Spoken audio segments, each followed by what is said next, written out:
Your Royal Highness, the events marking the 50th anniversary of VE Day have tended to overshadow the fact that the war wasn't yet over. Japan actually didn't surrender until August the 14th, 1945. Can you recall the events of that day? 14th. Well, I can recall being in Guam with two. I was in a destroyer at Welp, and there was another one, Wager, and we were escorting the Commander-in-Chief, Sir Bruce Fraser, on a visit to Admiral Nimitz, who was the Commander-in-Chief South Pacific area. And Sir Bruce was going to give him the night, make him a knight of the Bath. And while we were there, the first of the atomic bombs was dropped, and that was about the 6th, I think, of October, 6th of August. And almost immediately we sailed from Guam to rejoin the big American fleet off Japan, of which the British Pacific Fleet formed one task group out of 6, I think. And we hung about there until the second bomb was dropped, and then it was announced that the Japanese decided to cease hostilities. They didn't actually surrender on the, whatever it is, what did you say, so? The 14th of August. That's right. Yeah. And then a small party was formed of the commander of the fleet commander, it was Admiral Halsey, and Sir Bruce Fraser and Duke of York. Halsey was in the Missouri, and he had 4 destroyers, and there were 2 of us. It was this little party of 6 destroyers and 2 battleships. Went off to Japan, and the next day, or whatever it was, we anchored in Sagami Bay, which was just on the outskirts, and we waited there for 24 hours, and then this party went up into Tokyo Bay. One of the extraordinary things that happened while we were in that bay, waiting, I mean, it was quite a dramatic arrival. You know, you'd spent years fighting the Japanese, you read so much, and suddenly we were in Japan. You know, it's most extraordinary. But we heard over the fleet sort of broadcast, the 2 Royal Marines had managed to escape, believe it or not, from a prisoner of war camp in Japan. And you wonder what on earth they were doing. I suppose they heard the bombs go off and they thought, well, this is the time to move. And they got down to this bay, and they saw this fleet of ships with stars and stripes and Union Jacks. So they thought, well, this must be friends. So they stripped their clothes off and swam out because they were intercepted by patrol boats and taken on board the flagship, and everybody thought this was a great occasion. Anyway, about 30 years later, I was attending the annual conference, or the annual reunion of the Far East prisoners of war. And I thought I'd tell this story to the assembled company. In the middle of this thing, they said, they're here! and the 2 blokes who were actually attending that thing. Extraordinary. But what sort of celebrations took place on HMS Welp? Well, there weren't any. None whatsoever? No, it was quite busy, because we went on up into the bay, and then there was quite a lot to do, funnily enough. I don't know why. And then, of course, on the 3rd of September, everybody gathered. We had to wait for 2 or 3 days, well, until then, because there was a typhoon, and General Marshall couldn't get to Tokyo, and a lot of the representatives couldn't get there. And that was actually... Well, sorry, you mentioned that the 2 bombs had already been dropped on Japan, at Hiroshima and Nagasaki. Do you think it actually took that to make the Japanese surrender, or do you think eventually they would have surrendered anyway? Well, I think they would have surrendered anyway, but I mean, a lot later, because even after the 2 bombs went off, if you read the account, you'll find that there was no agreement about the imperial, in the cabinet or the imperial council, and it was only when the emperor virtually ordered them all to shut up and to accept the surrender, and the terms that had been published at Potsdam. No, but there was one other quite amusing incident that happened on the way up to Tokyo, or to the other Wager. The RNVR doctor was a Canadian, and the captain of the Wager was a very jolly fellow called Basher Watkins. Thought he'd play a little practical joke on him. And so he wrote out a signal from the Commander-in-Chief saying, report name, rank and seniority of the senior Canadian officer born, you see. And he sent it down to the doctor, who came rushing up with, what on earth is this? Well, he said, I expect they want somebody to sign for Canada, and there aren't anybody here, so they probably chose, I imagine that's what it's for. And eventually, after they all had a great laugh, and so it was all over. To the captain's horror, about an hour later, a signal arrived from the Duke of York saying, report name, rank and seniority of senior Canadian officer aboard. And of course, he didn't know what to do. So the first thing he did was he sent for this ship's Bible, and then he sent for the doctor. And he put his hand on the Bible, he showed him the signal, he said, I swear this is true. And then unfortunately, well, for him, a Canadian, more senior Canadian officer appeared. But this Canadian doctor, in spite of that, was invited over to the Missouri to witness the surrender. And he thought he'd better bring back something from the occasion. So he picked up one of those expended flashlight bulbs, which was then mounted by the ship's carpenter in a little thing, and it stood on the mantelpiece. Well, that was the Supreme Commander was General MacArthur, of course. Yeah. He accepted the Japanese surrender on the 2nd of September, on the Missouri. What can you actually recall of that particular day? We were painting ship.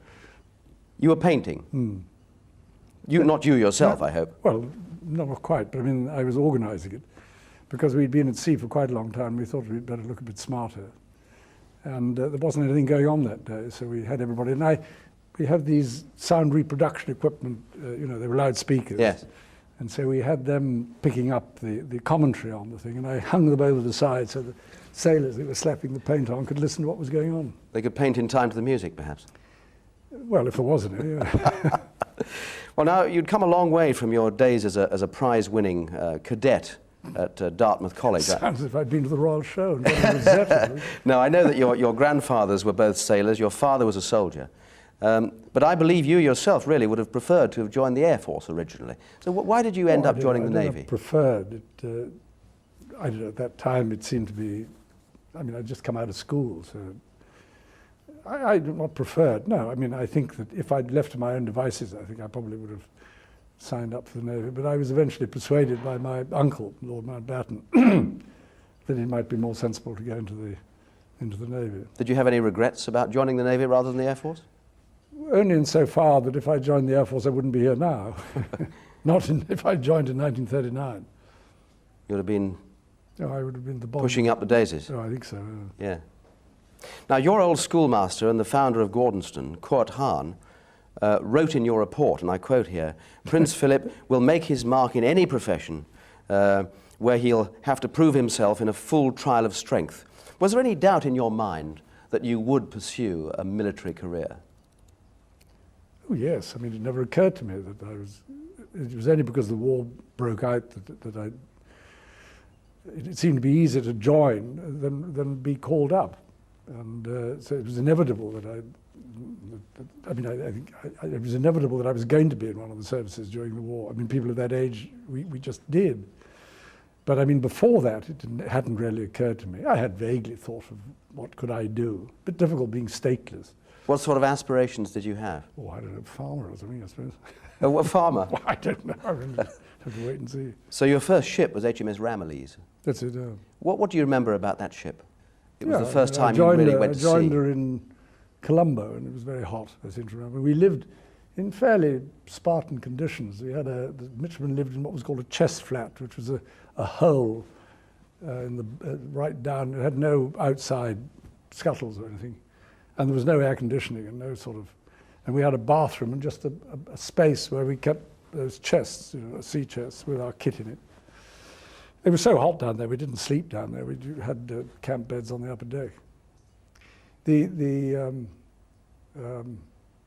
Funnily enough, I met the chap who'd been the schoolmaster in Ramillies the other day. Were you treated as one of the boys?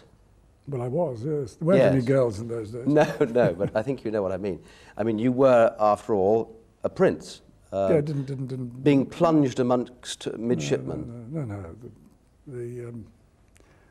But the Navy was quite used to sort of curious people like that. There wasn't, nobody stood on ceremony or... No. Now, for the whole of 1940... Actually, funnily enough, the captain of Ramillies was a fellow called Bailey Groman. and he made me what was called his doggy, which was a sort of midshipman assistant. And he did it because he'd been my grandfather's doggy. So he must have had some stories to tell. Well, I don't know, he's long since. Yeah. But for the whole of 1940, you were kept away from the heavy action. Did you accept that as a prince from a neutral country that there was no option? Well, it didn't bother me very much because the ships that I was serving in were right there anyway. I mean, somebody had to serve them. So, I mean, it just so happened that I was perfectly content. I would have gone up, I suppose. I was moved out of Ramillies when she went to the Mediterranean. I was moved out of Kent when she went to the Mediterranean. And then I went to Shropshire. And then when the Italians invaded Greece, then they sort of lifted the ban, and I was sent to join Valiant in Alexandria. What kind of ship was Valiant? Well, she was another First World War battleship, but she'd been through a major refit just before the war, and instead of having 6-inch batteries, she had 4.5-inch turrets, which acted as anti-aircraft turrets. So they had 3 of these on each side. She was in the Battle of Jutland, I think. What do you remember about her? Well, I mean, quite a lot, I suppose, because we had 6 quite active months. And within 2 or 3 days of joining, we went out and there was a great bombardment of the Italian held port of Bardia in North Africa, and it was quite impressive. A lot of 15-inch guns going off, which I hadn't heard before, and it made even big ships like that rock about a bit. And then the Italians had the effrontery to shoot back. So it's quite interesting to hear these things whistling over and landing in the water with a great splash beside you. You suddenly realize that life was for real. And you were frightened, obviously? No, it was, I don't know, frightened. It was just surprising. Do you have time to think about fright when in a situation like that? No, not directly. I was more frightened on other occasions. And then very soon after that, we were with taking a convoy to Malta, and there was a tremendous attack on the whole fleet by German dive bombers, the Stukas. And I was watching. I was actually in one of the turrets, but I managed to get my head up through one of the 15-inch turrets. It wasn't doing much good in an air raid. I managed to stick my head out and watched the bombers attacking the Illustrious, the carrier, and they did quite a lot of damage. And then she had to be taken out to the Mediterranean. But there was so much going on, and there was so much shooting, and everybody was rushing about, and noises everywhere. It wasn't a question of fright. It was just, amazement that anything like this could actually happen. Your role as searchlight operator in the Battle of Cape Matapan earned you a mention in despatches. What can you remember of the battle itself? Well, it was a very long drawn-out affair until we actually got to the point. And the battalions were chased and attacked by swordfish and torpedo bombers, and then they were attacked by the cruisers, and then they turned around and attacked the cruisers. So all this was going on for days. And one of the Italian, I think it was the Polo, was damaged and stopped. And two other cruisers came back to her assistance during the night. But unfortunately for them, they were detected, and so the battle fleet, which was Queen Elizabeth, Valiant, and I can't remember the other one was, Barham, and the carrier Courageous? No, it wasn't. I can't remember which it was. We ploughed on to where we thought these cruisers were going to be. And Valiant actually had a rather rudimentary radar and picked up these echoes, which were stationary, and so we assumed that's who they were. But I got an indication what direction to point the searchlights, and they said, well, illuminate. So I switched the things on, but I suppose she had a good chance. I actually found a cruiser. Are you sure you're not being modest now? Well, there was not much else to do. It was a very strange sensation, because it's pitch dark. You suddenly turn on these enormous searchlights, huge things. You see this beam shooting out. It was a very calm night. And it picked up. We were so close. I mean, we can't have been more than about 2,000 yards or something. And the beam wasn't big enough to cover the whole cruiser. And so somebody said train right or something, and there was another cruiser. And And with that, everybody started shooting, whereupon they didn't really need much illumination after that. Soon after the fall of Greece in April 1941, Valiant was in action again at the Battle of Crete. This time the Luftwaffe had a real field day. Can you tell me what happened? Well, it was part of the, I suppose people were trying to evacuate the British troops from Crete, the last ones to come out. So we weren't particularly involved in that. I mean, we were milling around some distance, or you could see Crete, but it was some distance away. And there was general sort of usual confusion. Everybody was shooting and airplanes were flying about. And we were, I think it was then, I think it was the day after Matapan that we were hit by 2 bombs, one forward and one aft. How close in succession? Well, it was one stick of bombs, and they went sort of diagonally across the ship, and one hit on the quarterdeck, and the other one just missed the forward. But the whole ship bent like that with the explosions, and actually bent sufficiently for some of the hatches down below to be jammed. So several people rang up and said, "Please, can you get a tin opener? We'd like to get out." You know. But everybody was, I mean, it was, you know, usually people, airplanes flying around, people shooting, everybody shouting, clouds of smoke. And So panic as well? No. It was all fairly controlled, but anti-aircraft fire wasn't highly accurate. And there was so much flying about that it was difficult to follow what was going on. And all the damage was done to cruisers and destroyers, really. We didn't, we were lucky, I think, really, to escape. But how badly did it actually damage the ship? I mean, did you have to... No, at Crete we weren't damaged at all. This happened the morning after Matapan. Yes, but when these bombs hit, did it really disable the vessel vastly? No, absolutely not. No, it made no difference at all. Only one chap was killed, and he was extremely unlucky. I mean, a big box was blown off a bulkhead and just hit him. Is it possible to recall any of the emotions that were felt when you were under attack? No, I don't think so. I mean, there's so much to do. You know, you're so occupied that and everybody knows what they're doing. It's very difficult. You can't sort of sit back and say, well, what do I feel like today? You know? No. I know it's a favourite question. Everybody says, what does it feel like to do this? What does it feel like to do that? I mean, what does it feel like to do this? Well, I don't know. I wonder whether I'll be asked in many, many years' time. You can't actually train for this, though, can you? Oh, yes, you could do, yes. In fact, there's an awful lot of simulator training goes on, particularly now. And there were simulators during the war. So if you went into the anti-aircraft school, for instance, we had all the noises and all the sort of... So you got used to it. Your uncle, Lord Louis Mountbatten, lost his ship, HMS Kelly, in the Battle of Crete. Was that a major blow for the Navy's morale? Well, an awful lot of ships were lost. I mean, yes, he wasn't the only one. But particularly with Lord Louis on board, high profile. No, I don't think so. I think if anybody was lost, it was... But there was a completely different atmosphere in those days because people accepted that sort of loss.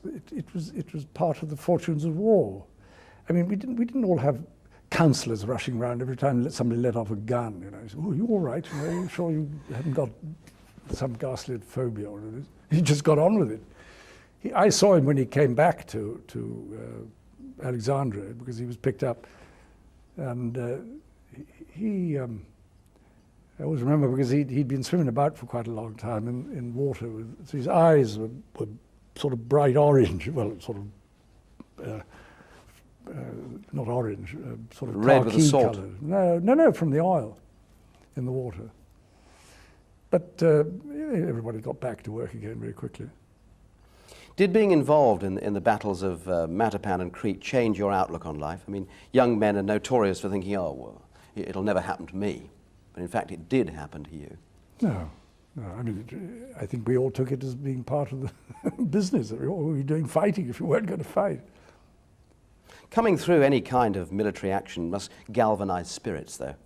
I mean, were there great feelings of camaraderie with the tension, perhaps waiting for the next encounter? It's terribly difficult to know. I mean,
once you were in the routine, you were always going out on some operation, coming in again. And I think the having followed the events that led up to Matapan before we went to sea, knowing that we were going to get involved or hoping to get involved, was people said, "Well, I don't want to be a hero," you know, but it was all rather sort of childish. But I mean, people just got on with it.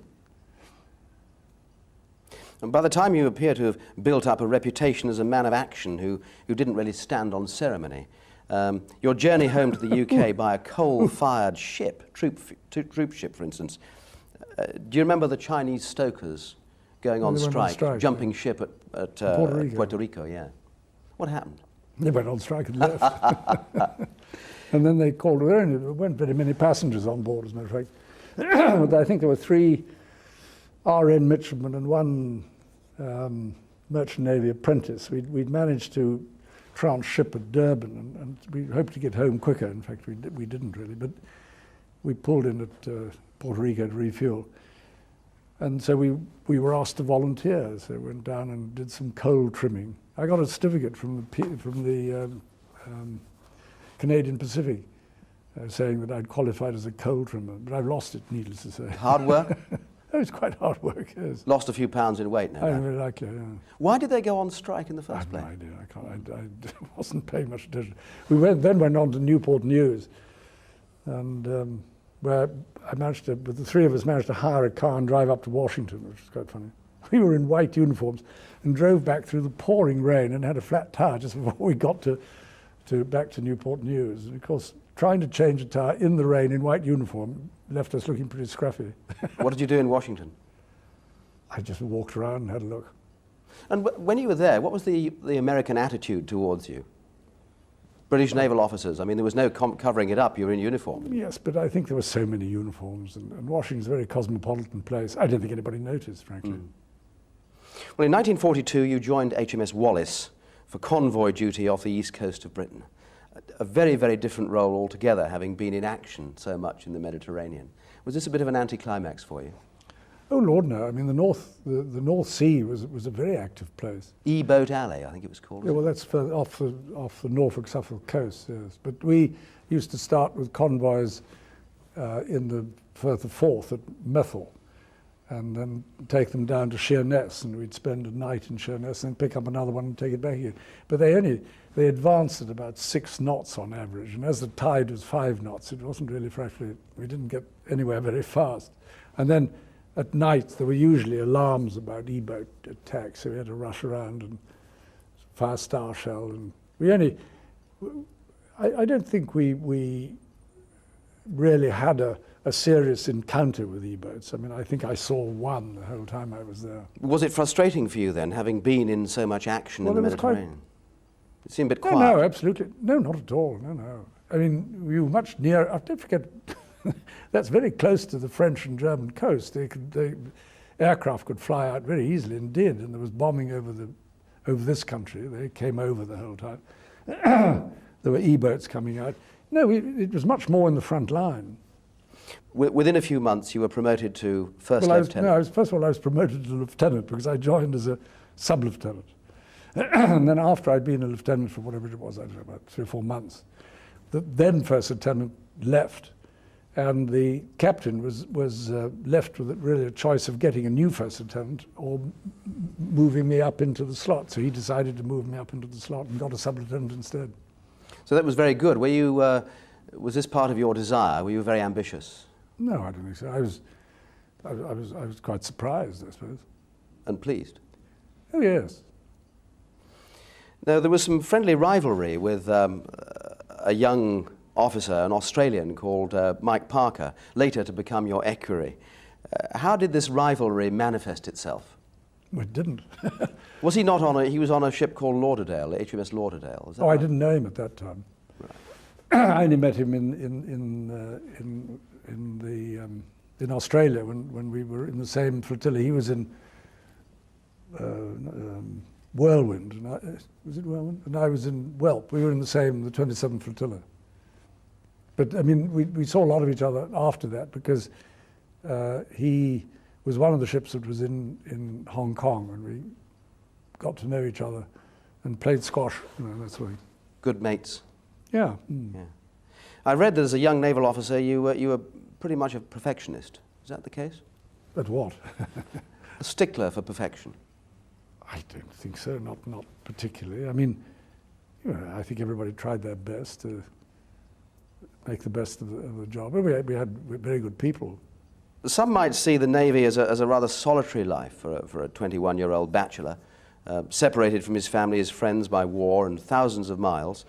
How did you stay in touch with events back home? Well, by letter. I don't know how else. Who did you write to? Or? Well, my grandmother, I suppose, most of the time. Because my mother was in Athens, my father was in Monte Carlo, my sisters were in Germany, and an aunt was in Sweden, and so I mean there wasn't I suppose in the late Duchess of Kent, who was a cousin of mine who lived here, and I suppose she was the nearest relation I had in this country, other than my grandmother, who I always go and stay with.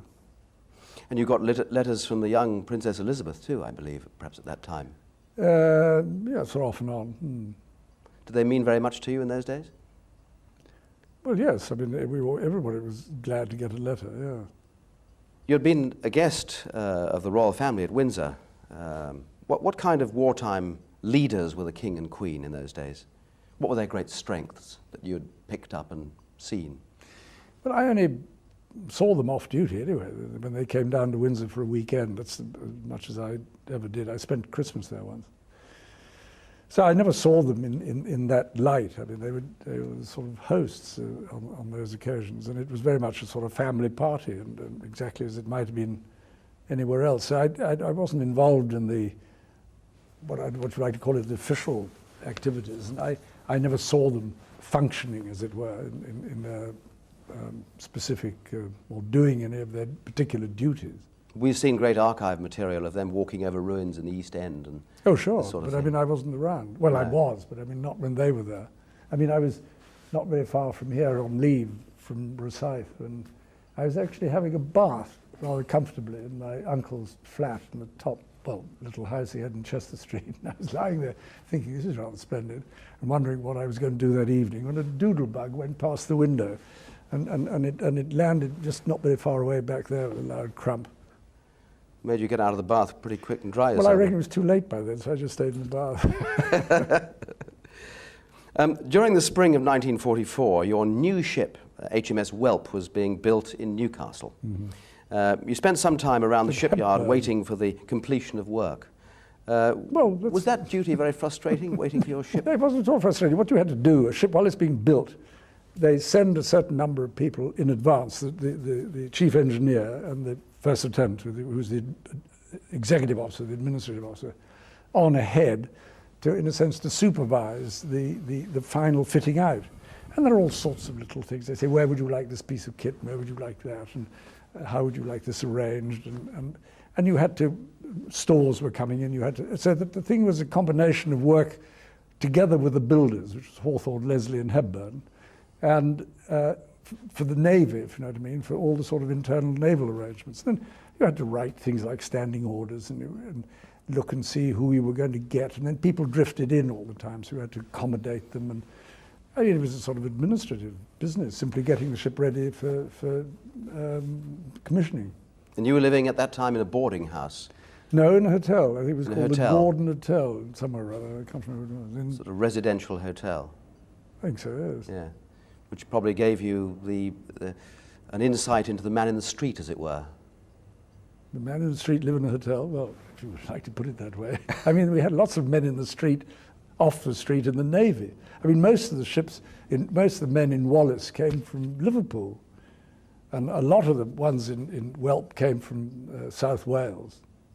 But you don't understand, if you're in the services, you meet people from all walks of life. I mean, you just live with them. You know, it's not. The only difference is that people have different responsibilities. So you're glad that you were in the services then? Oh yeah. It gave you a greater insight, perhaps, to. Well, I didn't do it with that end in view. But that is what you get at the end of it. You get to know people of every kind of background. Which you wouldn't necessarily have done. What? Which you wouldn't necessarily have done had you not been in the services. Yeah, you could say that. By now, Italy had surrendered. By when are we now? D-Day was a couple of months away. From a military perspective, did you feel the tide had turned in the Allies' favour? Well, it obviously had, hadn't it? I mean, yes, it had. But landed. Were you aware of it? Oh, yes, we knew exactly. We were in, because we just commissioned, the whole of the 27th Flotilla, or most of it, except for one that had got damaged, were all up in Scapa Flow. And we were the only inhabitants of Scapa Flow during the invasion, because we literally all just been commissioned. And as soon as the invasion had taken place, and the war was moving into Europe. In fact, the naval war in Europe virtually ended. I mean, the U-boats had more or less, well, they were still being chased, but I mean, in the sense they were not as effective as they had been. Everybody's eyes, or at least our eyes, were on the Far East because the war was still going on. So we all set off and went through the Mediterranean and went to Ceylon, where the ships that were going to form the British Pacific Fleet joined together and then went out jointly via Fremantle and round to Sydney. And a proportion of ships stayed in Trincomalee in the East Indies as the East Indies Fleet, working with the Burma, in a sense, as part of the Burma War. So what was the state of the Pacific War at this time? Well, it was... The Allies had begun to get on top. It was quite bloody. Well, the Allies, it was the Americans, there weren't anybody else. And they'd got on very severely on top. They'd retaken most of the islands which the Japanese had occupied at some stage during the war. They'd worked them right back. And when we arrived, they were just invading Okinawa. And we only got in to the invasion of Iwo Jima, but that was almost entirely an air war. I mean, it was the carriers flying off aircraft for interdiction bombing and generally supporting the Americans on a flank. Because you've got to remember that there were two fleets. Well, there was one fleet in the Mediterranean, depending in the Pacific. It was either called the Fifth Fleet if it was commanded by, I think, Admiral Spruance, and it became the Third Fleet. It was commanded by Admiral Halsey. But it consisted, I think, of 4 or 5, I can't remember exactly how many, carrier task groups, and each group had 4 or 5 carriers in it. And each group had 4 or 5 carriers and 3 battleships and 5 cruisers and about 30 destroyers, all arranged in a sort of circles. And the British Pacific Fleet was one of those, and on a slightly smaller scale. We only had 4 carriers and 2 battleships, but otherwise, and it operated on the flank, as it were. What kind of nation, naval nation, was Japan? Well, she had I suppose, I don't know, it had quite an effective fleet. It had enormous ships, but by that time, there was really virtually no, I mean, all the major battles had been fought. The Americans, and they were mostly inter-carrier battles, very few inter-ship battles. And there were a few inter-ship battles, but most of the major Japanese units had actually been sunk by then. So that when the fighting moved up into Japanese home waters, I mean, there was no surface opposition at all. In any case, if they sucked their nose out, they would have had about 600 airplanes over ahead of them. So I think they kept their heads down. Did you come across any kamikaze pilots? Yeah, no, pilots. Or kamikaze activity? Oh yes, we saw quite a lot of that. What happened was one of the destroyers was always put as what we call plane guard in the middle of this circle, and the carriers on the next circle out, as it were. And the chap in the middle, if any airplane crashed or fell overboard, you rushed up and picked up the pilot. But we were in the middle one day, and we had an American liaison officer on board, and naval officer, and a kamikaze hit. I think it was the Indefatigable or in the Implacable, I can't remember, right where the island meets the flight deck, and there was a really crump and bits went up and smoke all over the place. And the American turned white and said, "Oh God, she's gone." And anyway, so we watched this. We weren't very far away. We were watching this through binoculars. The smoke cleared and the bits fell into the sea. And the next thing that happened was that about 20 sailors came out with brooms and swept the rubbish over the side. And he couldn't believe his eyes. Of course, what he didn't realize was, at least I don't think he realized, that the British carriers had armored flight decks. They had sort of 4 inches of armor, whereas the American carriers had wooden flight decks. And whenever a kamikaze hit one of those, it went straight through the flight deck and exploded in the hangar. And then, of course, it set fire to the whole bloody thing, and there was a frightful shebang, and they, of course, lost the ship. And they were absolutely amazed to discover that one of these carriers could be hit by a kamikaze in the most vulnerable place, and nothing happened. I mean, there was a lot, it burnt a bit of the and then Illustrious had a most extraordinary experience. I wasn't on board, but I heard about it afterwards.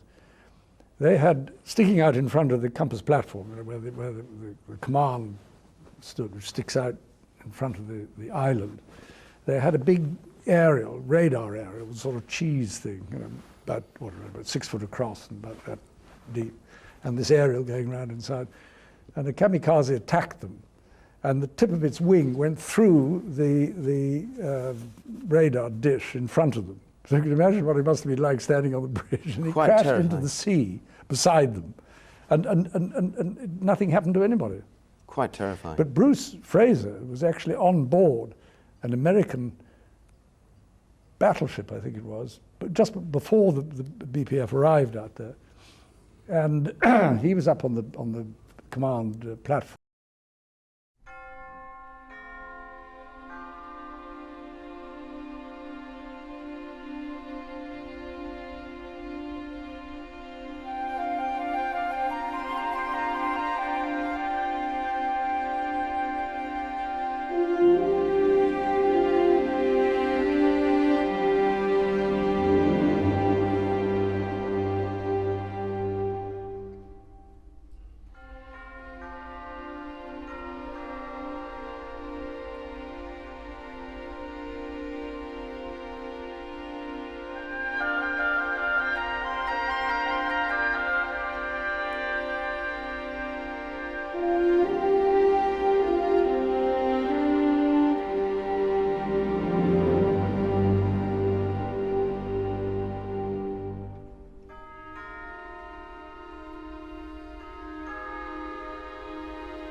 when a kamikaze hit.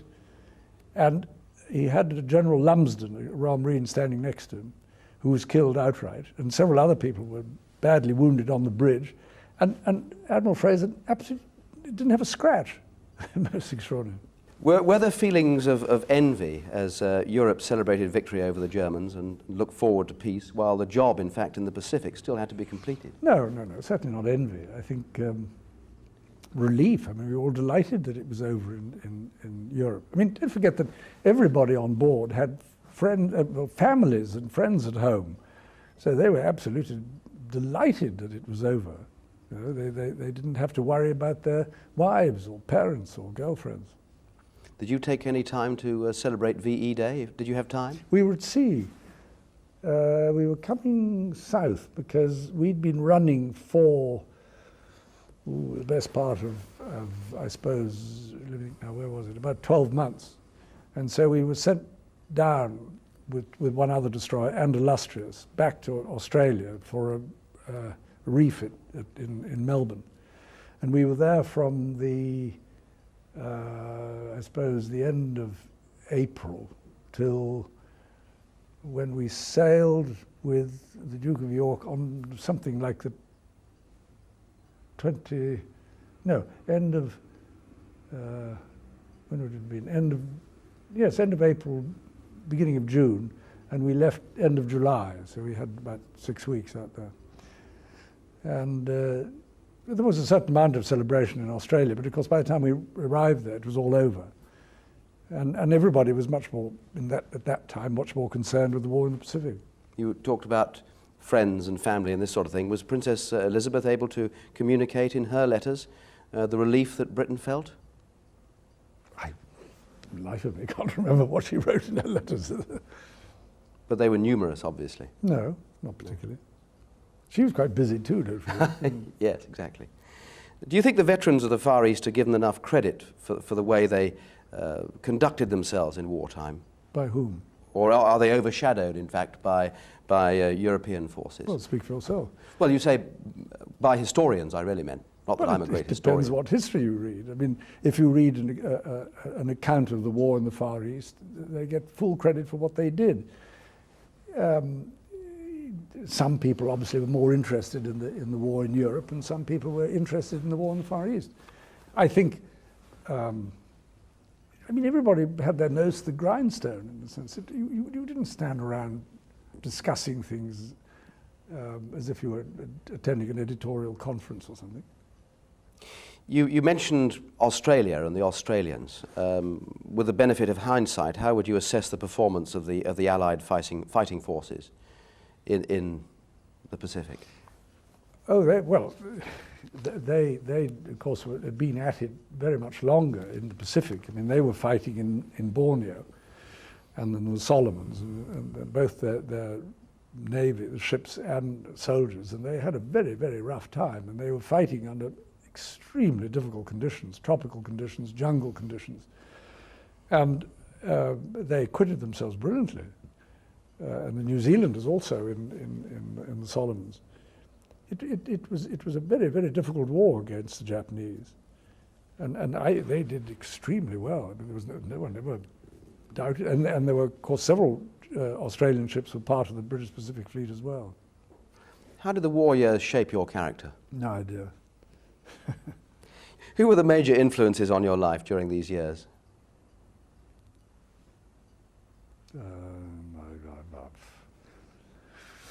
I suppose that's a very difficult question to answer. The first captain in Wallis was a fellow called Teddy Hayward Lonsdale, who was a great character, and I was very fond of him. And he had he'd been in the Navy, then went out and then came back again, and was a great.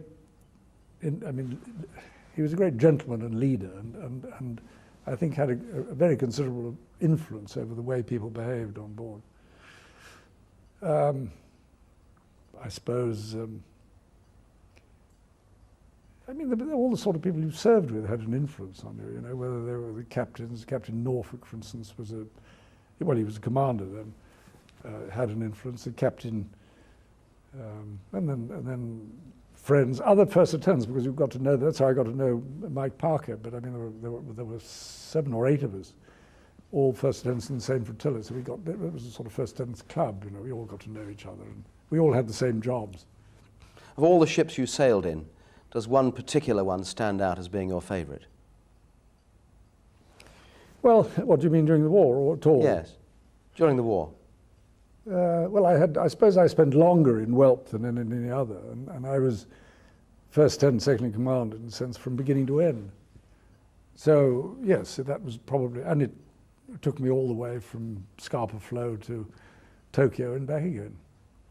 Your final job in the war on HMS Whelp was to transport prisoners of war. Yes. What sort of condition were they in? Well, to get it straight, what we did was, in the days when we were waiting for Marshall to arrive in Tokyo, Bruce Face had organized for the light fleet carriers to fly off their aircraft and come into Tokyo to collect prisoners of war. And he got that agreed that they would be evacuated even before the surrender. So we spent a few days close inshore collecting boatloads they were in fact naval prisoners, and ferried them out to the light fleet carriers, which were quite, because it's an enormous place, Tokyo Bay, which were anchored some way away. Well, that was very emotional.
you could hear going on the quarterdeck. Actually, the beat retreat was in the King George V. That was Admiral Rawlings, who was second in command, and that was everybody moved over there. I wasn't on board, but you could hear it going on. But and then by that time, of course, a lot of other ships had come in. We were only in there on our own to begin with. Must have been a very impressive sight. Well, it was a great relief. I mean, it was that wonderful feeling that, and I remember because from there we went on to Hong Kong. And the most extraordinary sensation when we sailed, we suddenly realized we didn't have to darken ship anymore. We didn't have to close all the scuttles. We didn't have to turn the lights out. And not only that, we actually stopped in the South China Sea and piped hands to bathe. You know, imagine doing that in the Mediterranean when the heat was on. You couldn't do anything like that. So you suddenly, all these little things built up to you suddenly feeling that life was different. You've got the most extraordinary memory. Thank you very much. Thank you.